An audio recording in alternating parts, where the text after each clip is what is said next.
Hey guys, welcome back to the channel. My name is Jason with Wolf Overland, and on this episode we are driving all the way up to the Rich Mountain Firetower up on the North Carolina-Tennessee state line, and we're going to go check out a couple of trails while we're up here, one of them being SHAD Road. So if you haven't already, please like and subscribe to the channel. It really helps out with the channel growth. And here we go. It was about a 3-hour drive up here to Hot Springs, North Carolina, but it was a very old town, but we had a lot of rain and tornado warnings all the way up until this point, but it finally cleared up once we got into town. French Broad River crossing on Wolf Creek Road. So check out that sun that just came out. So we made an immediate right here. So the French Broad River is on our right side coming down this trail. And I'm supposed to meet Steve down here at a campsite. Steaks for tonight.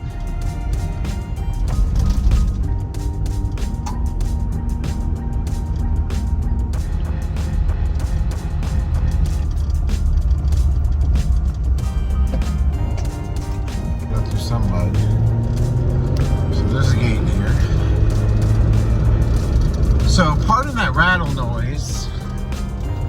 I've been messing around with the Anvil Overland tablet mount, and it's the mount that's rattling.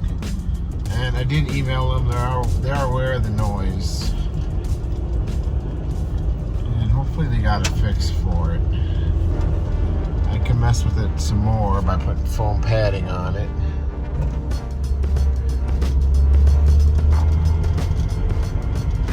Watch these bends. Sometimes cars come around here. Oh, ouch.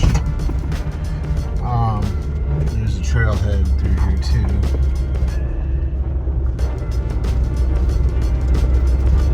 Come on, Diesel.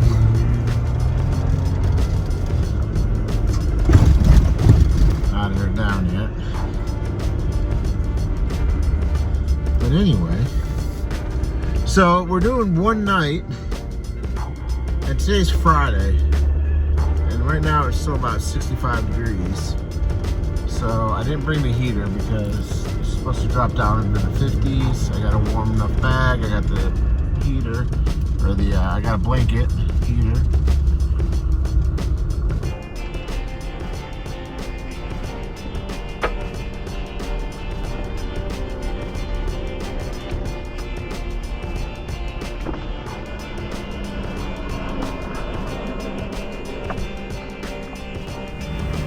Alright, so the road is closed up here, and there's a lot of heavy rocks in the area, so it looks like it was a landslide.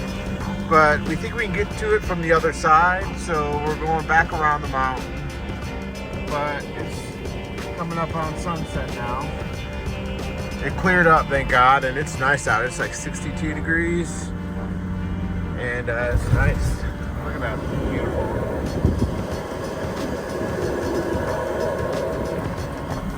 So the plan is we're going to circle back around.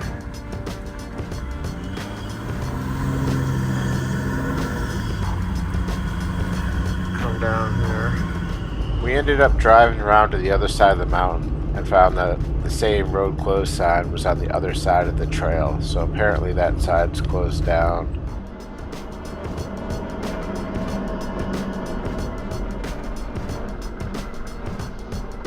Looks like SHAD Road's open. So we ended up driving all the way up to the start of SHAD Road and found a convenient little primitive camping spot right before the trailhead.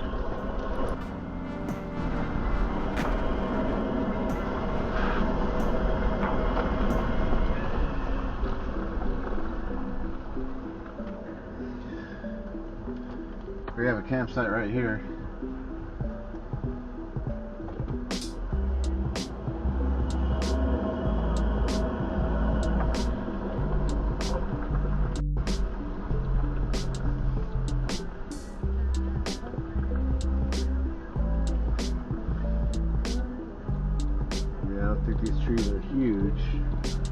don't have any wind tonight.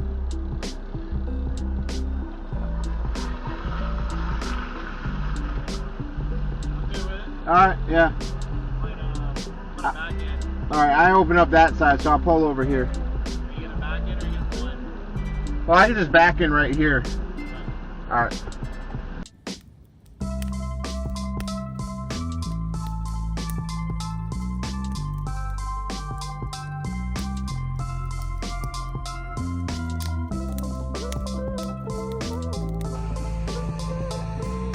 This is camp tonight. A little spot right off the road. It's Saturday morning. We're all put away. So we gotta be headed home. Some nasty ass people drinking some Natty Light. Other than that, it's pretty clean.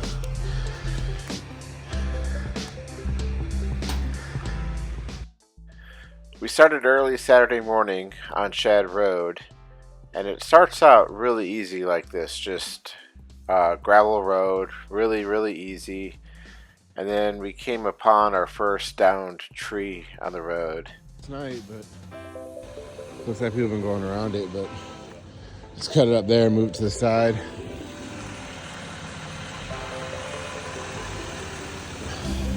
So a guy with a Jeep came through last night. About 10 o'clock he went by our camp, but then he came back down around 12, so I don't know if it's gated all the way or not, but we're gonna kind of clear this out of the way.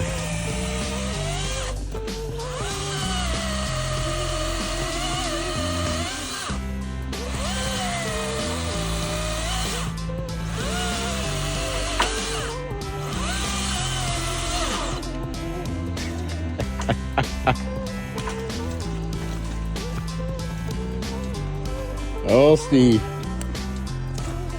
So we were trying to avoid.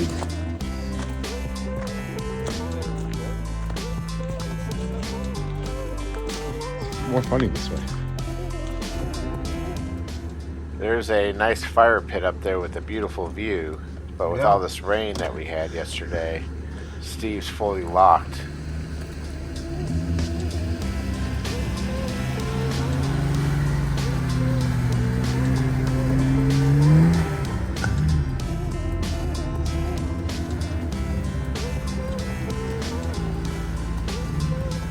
You were just slipping, your bumper wasn't touching yet.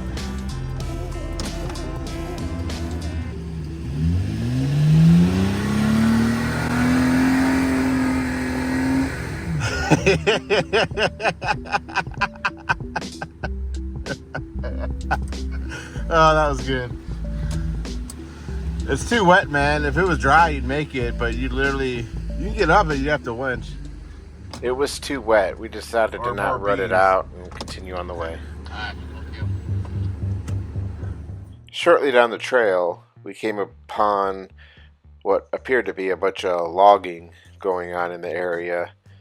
Everything was still kind of wet from the rain before, the night before, and we came across this clearing here with a bunch of cleared logs, and I double checked the Onyx map for the SHAD trail, and it looks like it went off to the left right here. So it was at this point right here where the trail started getting really muddy and the fun factor kicked up. I would actually consider this the start to SHAD Road, at least from the North Carolina side, because I don't believe we're in Tennessee yet. But this is where it becomes one lane technical, and I believe the worst obstacle on the trail is just up the road here, right after we air down.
So we started at SHAD Road.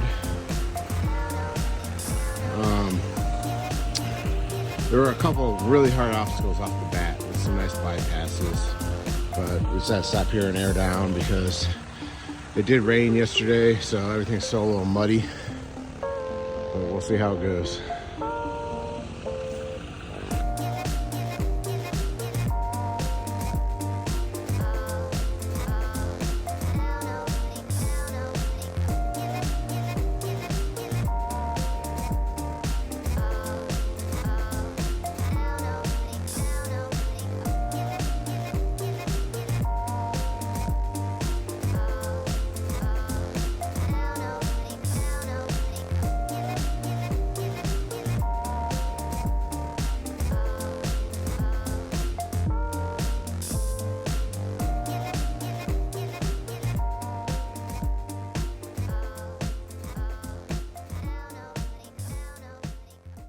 Make sure you bring a chainsaw. If there's any wind or bad weather, you're going to have trees down everywhere.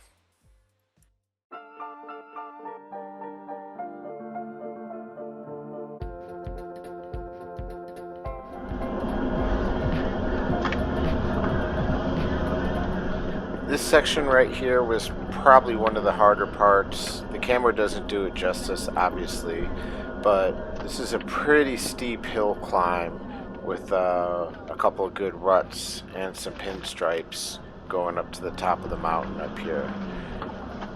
Again, the camera doesn't really do it justice, but this is pretty steep.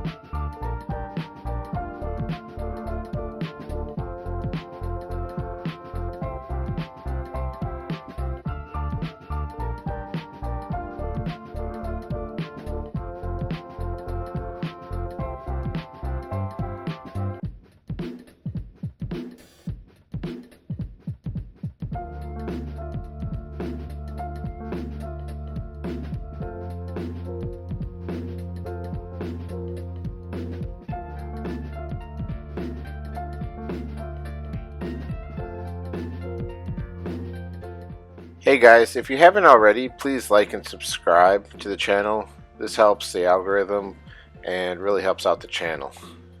Thank you.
Once you got to the top up here, I guess there is room to do some primitive camping if you wanted. It looks like they're also doing some logging in the area.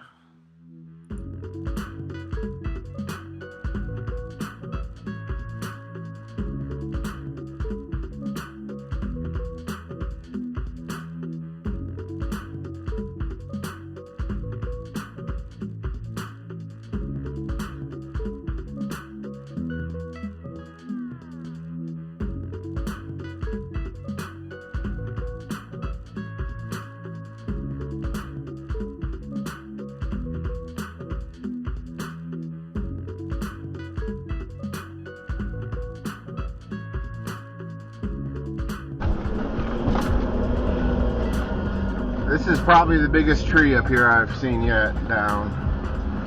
Might have to winch it.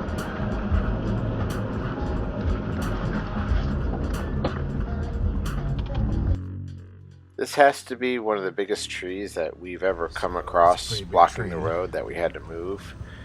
The Dewalt Chainsaw that I have 2 batteries for it because I also use it for the electronic impact wrench to take off lug nuts and such. I also do carry a charger for it just in case we have to swap batteries, but on this trip I'm glad I have 2 batteries. I'm glad I had an extra chain, and we really did a workout on this chainsaw and it performs wonderfully.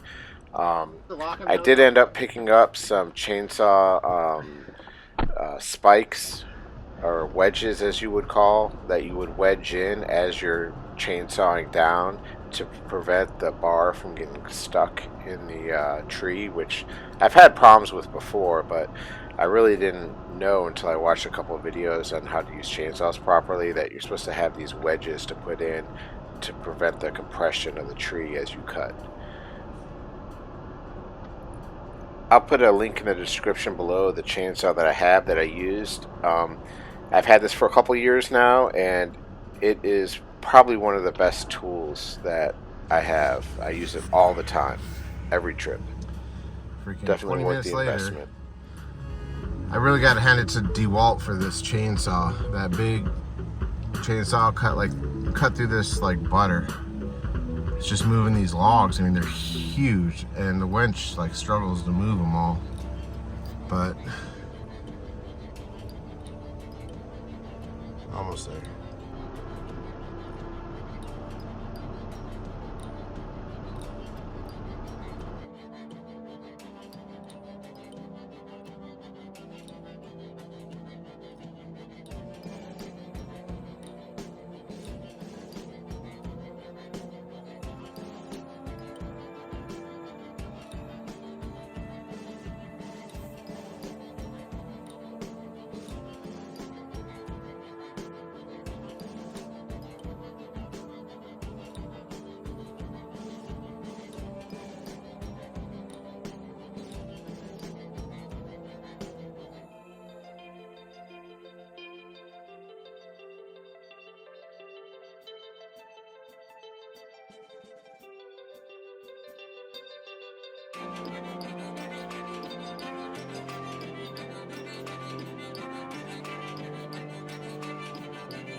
It was right here. I go to pull the cover off the chainsaw blade, and I cut the crap out of my finger.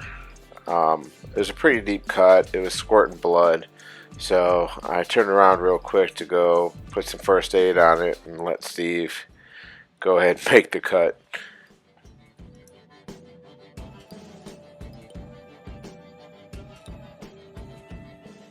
Moments like this, when you are hours deep away from a paved road and probably 2 to 3 hours away from a hospital, we do have a Garmin InReach mini satellite communicator that I can request for help, but this is why we carry big full first aid kits and have, you know, the training on how to use them in case it was a real issue.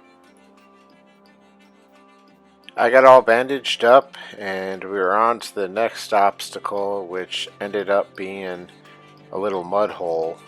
Now, if you start from the hot spring side, that's the way to go, because if you came from the Firetower side, I assume you would have to somehow winch off this.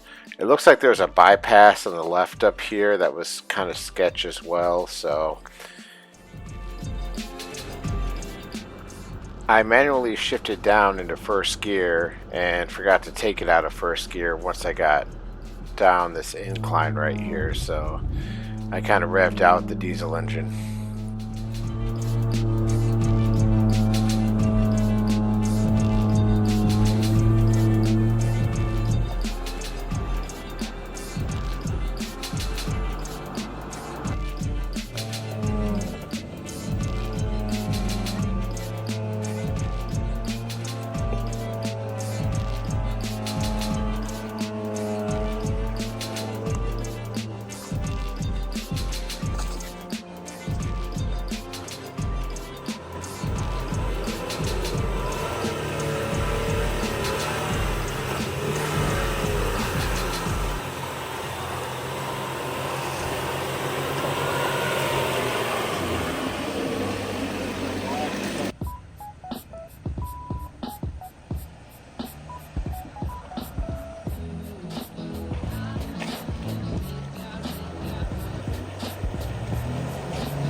There is a lot of trail section in between this obstacle and kind of the Firetower. I cut out a lot of it because it's mostly just pretty overlooks and what you see right now.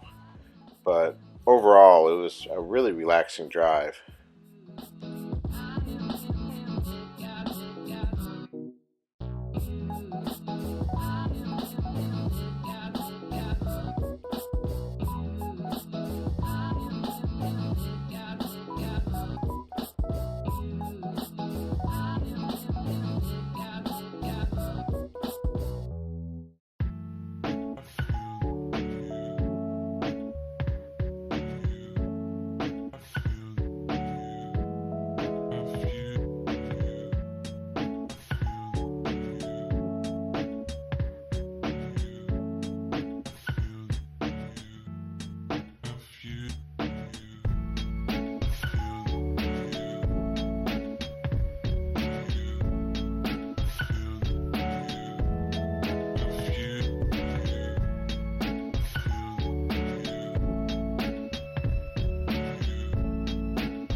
I left some of them for you guys to find, but there is, towards the end, a bunch of nice campsites. And by bunch, I mean like 3. There's a couple of nice campsites towards the end of this trail, and I'll leave it up to you guys to find them.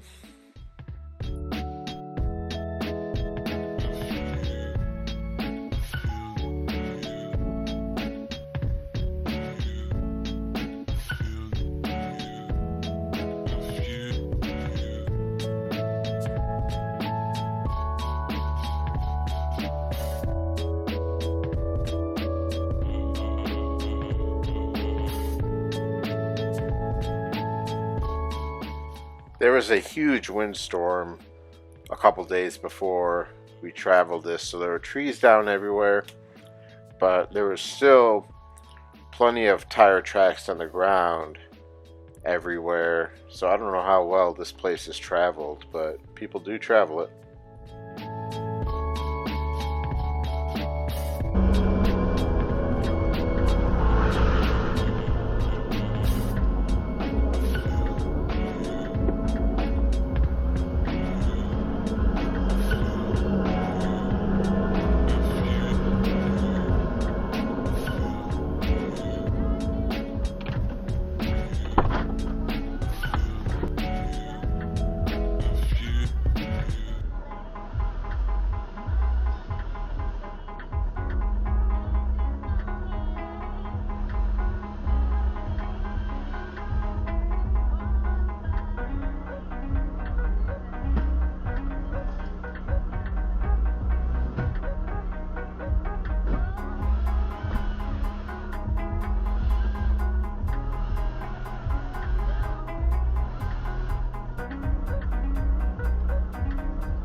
I had to get proof that you were actually working.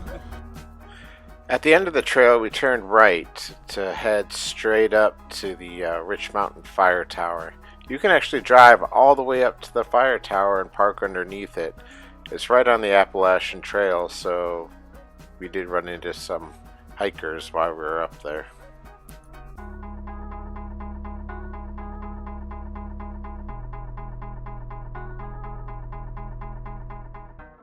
There were signs everywhere for warning of an aggressive black bear in the area going after food.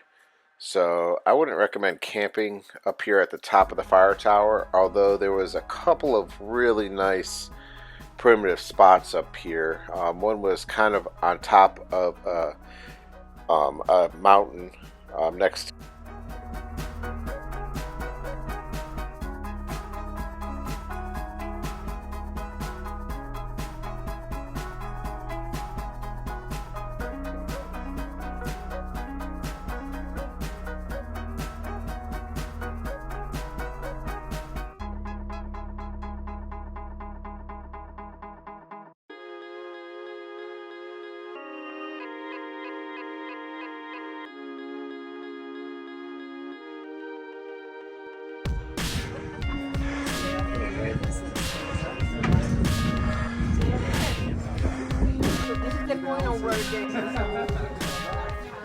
Once you head back down the mountain from the fire tower and stay right, you run into a little primitive campsite here on the creek. I'm gonna back up out 2 or 3 rigs in here. A little fire pit next to some water. It's right here by the road, so you have some more noise. Forest Service Road. You got some trees, but nice little spot. The way to the fire tower from the main road on this side was just basic gravel road, no issues. You could take a car all the way up there if you wanted to. So this is just a peaceful, easy drive out.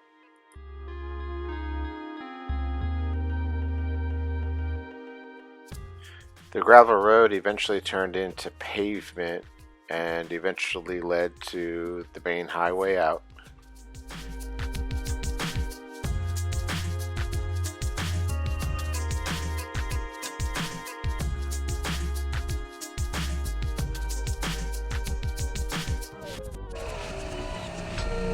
Well, that's a wrap.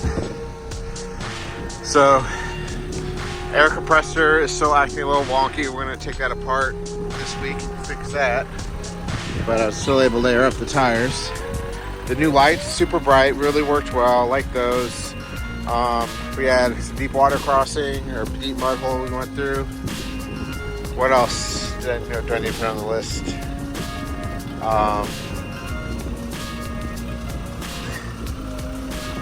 Yeah, I just gotta keep I forget to put it on the list, and then here we are. So from here we got about a 2 hour 45 minute ride home. So this was a good scouting trip. Thanks for watching. We'll see you in the next one.